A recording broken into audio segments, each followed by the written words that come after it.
سر پر دوپٹہ نہ ہو تو وضو ہو جاتا ہے؟ وضو ہو جاتا ہے، اور اس طریقے سے ایک ابو داؤد میں حدیث ہے، اس کو بھی غلط پریزنٹ کیا ہے کہ جو عورت ننگے سر ہوتی ہے اللہ تعالیٰ اس کی نماز قبول نہیں کرتا۔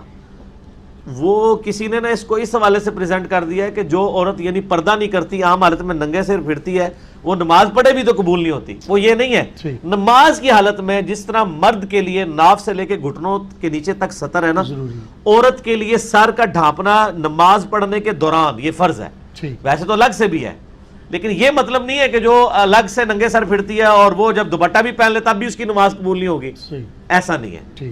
تو اس طریقے سے یہ اکثر اذان ہوتی ہے تو وہ عورتیں جو ہے دوپٹہ لے لیتی ہیں، یہ ساری ٹریڈیشنل چیزیں اگر کوئی کرتا ہے بہت اچھی بات ہے، ہم تو اسے کوئی بدعت نہیں کہتے ہیں، لیکن اس کو اس طریقے سے نہ کوئی سمجھے کہ یہ واجب ہے، یہ فرض ہے۔ ٹھیک ہو گیا؟ ٹھیک، جزاک اللہ۔ علی بھی اگلا سوال ہے، کیا بغیر دوپٹہ کے وضو ہو جاتا ہے جبکہ گھر میں کوئی نامحرم بھی موجود نہیں ہے؟ اسی طرح دوپٹہ کے بغیر درود شریف اور ذکر اللہ کرنا جائز ہے یا کہ ناجائز؟ یہ بڑا کریٹیکل سوال ہے، یہ عوامی سوال ہے۔ بلکہ میں آپ کو بتاؤں، اگلے دن ایک پوسٹ لگی ہوئی تھی، مجھے کسی نے دکھائی، اس میں لکھا ہوا تھا کہ جو عورت دوپٹہ نہیں لیتی اللہ تعالیٰ اس کی نماز ہی قبول نہیں کرتا، اور اس کے نیچے انہوں نے رزلٹ نکالا تھا کہ جو عورتیں بے پردہ ہیں نا، ان کی وہ نماز پڑھ بھی لیں تو قبول نہیں ہوتی۔ دیکھو کتنا غلط رزلٹ نکالا ہے، حالانکہ وہ اس کا مطلب یہ نہیں ہے حدیث کا، وہ حدیث آپ کو 70 والے چیپٹر میں ملے گی کہ نماز کے دوران جو ننگے سر عورت نماز پڑھے اس کی نماز نہیں ہوتی۔ یہ نہیں ہے کہ ایک عام عورت ہے اور بے پردہ ہے اور وہ نماز میں پردہ کر کے نماز پڑھتی ہے تو چونکہ وہ باہر بے پردگی کر رہی ہے تو اس کی نماز نہیں ہوگی۔ ہاں بالغ، ظاہر ہے بالغ عورت کی بات ہو رہی ہے نا، نماز تو فرض اسی پہ نا، نابالغ کے اوپر تو کوئی نہیں ہے، نابالغ تو بغیر وضو کے بھی کوئی بچہ پڑھ لیتا ہے، اس پہ تو کوئی فتویٰ نہیں ہے، صرف ترغیب دلائی جائے گی۔ تو کوئی بالغ عورت جو ہے وہ اگر بغیر دوپٹے کے نماز پڑھتی ہے، اور دوپٹہ بھی ایسا ہونا چاہیے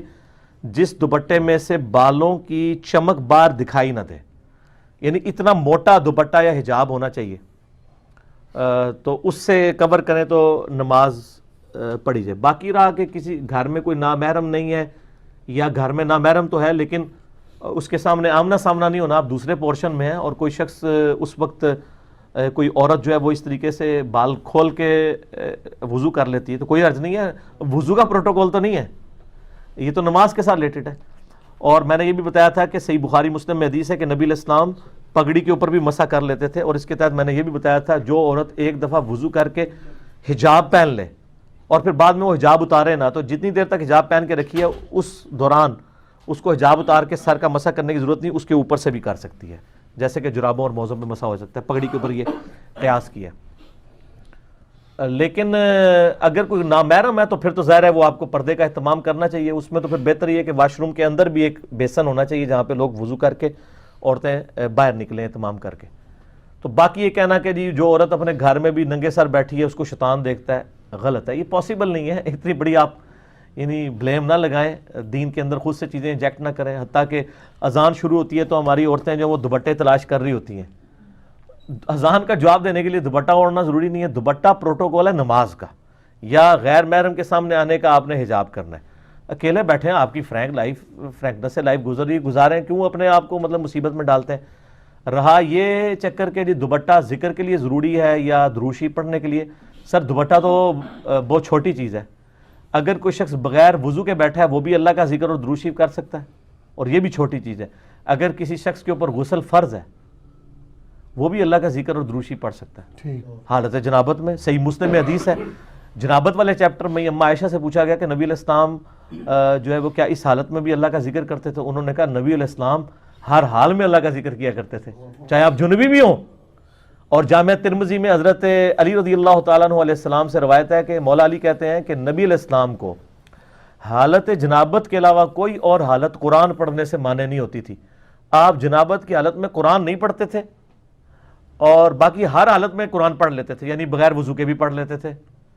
اور اس سے یہ بھی پتہ چلا کہ حالت جنابت میں صرف قرآن کی ممانعت ہے، باقی چیزوں کی ممانعت ہی کوئی نہیں ہے، کیونکہ انہوں نے قرآن کا ذکر کیا۔ سر ذکر تو اس کا تو کوئی پروٹوکول ہی نہیں ہے، الذین یذکرون اللہ قیاما وقعودا وعلی جنوبہم، اٹھتے بیٹھتے چلتے پھرتے آپ نے اللہ کو یاد کرنا ہے سر، تو اس میں کوئی پروٹوکول نہیں ہے کہ آپ نے جو ہے وہ بغیر یعنی وضو کے نہیں کر سکتے، یا یہ اور پھر اس میں وہ کہہ رہے ہوتے ہیں دیکھیں جی وہ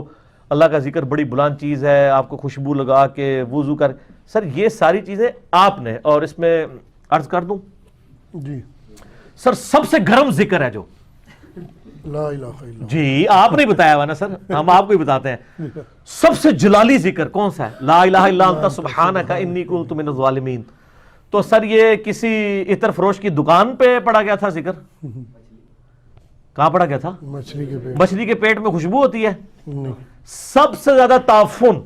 سب سے زیادہ بدبو کہاں ہوتی ہے؟ میدے میں، وہیں سے نکلتی ہے نا۔ تو سر سب سے زیادہ گرم ذکر جس کو آپ اگربتیاں جلا جلا کے خوشبوئیں مل مل کے کرتے ہیں اپنے گھروں میں، جس شخص نے یہ ذکر کیا تھا 3 دن اور 3 رات تک، اس نے تو وہاں پہ کیا تھا، وہاں تو اس کو پھر ذکر نہیں کرنا چاہیے تھا، دل میں ہی کرتا، تو اس میں دل کا ذکر نہیں ہے، اس میں کیا وہ پکارا، ہمیں پکارا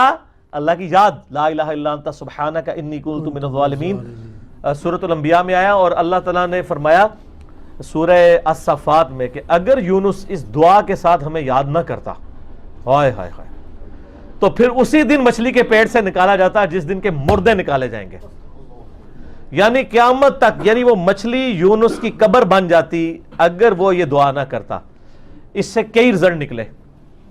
ایک تو رزلٹ یہ نکلا کہ یہ دعا اللہ کو اتنی محبوب ہے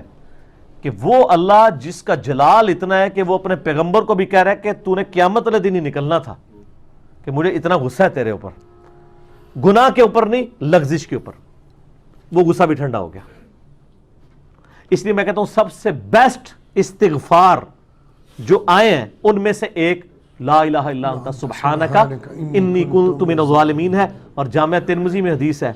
جو شخص بھی یونس کی دعا کے ساتھ اللہ کی طرف متوجہ ہوا اللہ اسے محروم نہیں لوٹائے گا،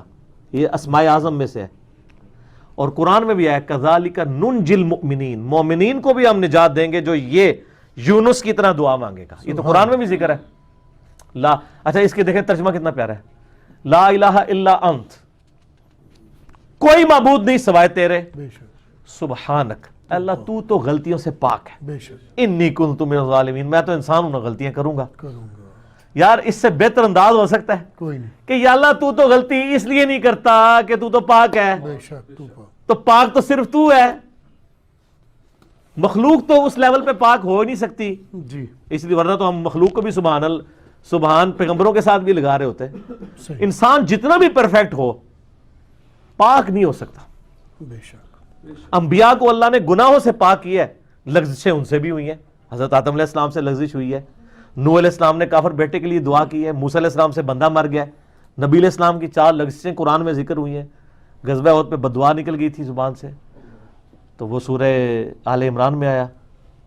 کہ آپ کو کوئی اختیار نہیں ہے، آپ نے بددعا دی ہے، اللہ چاہے تو ان کو ہدایت دے، اور پھر اسی خالد ابن ولید کو ہدایت بھی مل گئی، اور اسی مبارک زبان سے جس سے بددعا ملی تھی سیف اللہ کا لقب بھی مل گیا۔ ٹھیک ہے، یہ سر اللہ کے اختیار ہے، پرفیکٹ صرف گاڈ ہے، بے شک، اس کی کوئی مخلوق بھی پرفیکشن میں اس لیول پہ نہیں جا سکتی۔ مخلوق کی، یہ اللہ کا نقص نہیں ہے بلکہ مخلوق کا نقص ہے کہ جو مخلوق ہوگا نا وہ پرفیکٹ نہیں ہو سکتا۔ جیسے خالق ہمیشہ سے ہے، مخلوق ہمیشہ سے ہو ہی نہیں سکتی۔ بے شک، وہ کہتے ہیں نا، اکثر لوگ سوال کرتے ہیں کہ اللہ تعالیٰ اپنے ساتھ کا ایک اور خدا پیدا کر سکتا ہے؟ ہم کہتے ہیں یہ محال ہے، اس لیے کہ جو پیدا ہوگا وہ خدا ہوگا ہی نہیں، بے شک، جو پیدا ہو گیا تو خدا کون ہے؟ لم یلد ولم یولد، ٹھیک ہو گیا۔ تو ذکر بھی کریں سر، اللہ کو یاد کریں، جھوم جھوم کے ہر جگہ ذکر کریں، کوئی پروٹوکول نہیں، نہ وضو نہ غسل، ذکر کے لیے کوئی پروٹوکول نہیں ہے، جب مرضی ذکر کریں، اللہ کو یاد کریں، اور اس کے لیے کپڑے پہننا ہونا بھی ضروری نہیں ہے۔ اکثر لوگ یہ سمجھتے ہیں کپڑے پہننا ضروری ہے، نہ، کوئی ضروری نہیں ہے۔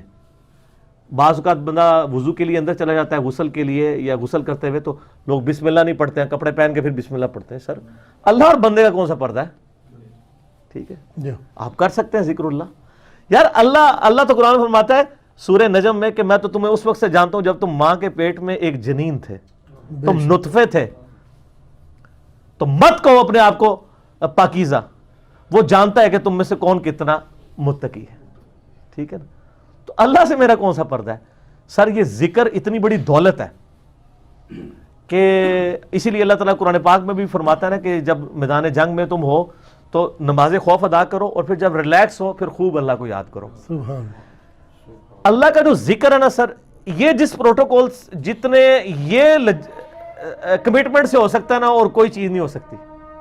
اور وہ پھر دل سے نکلتی ہے وہ بات. یہ ذکر بہت بڑی نعمت ہے. بے شک.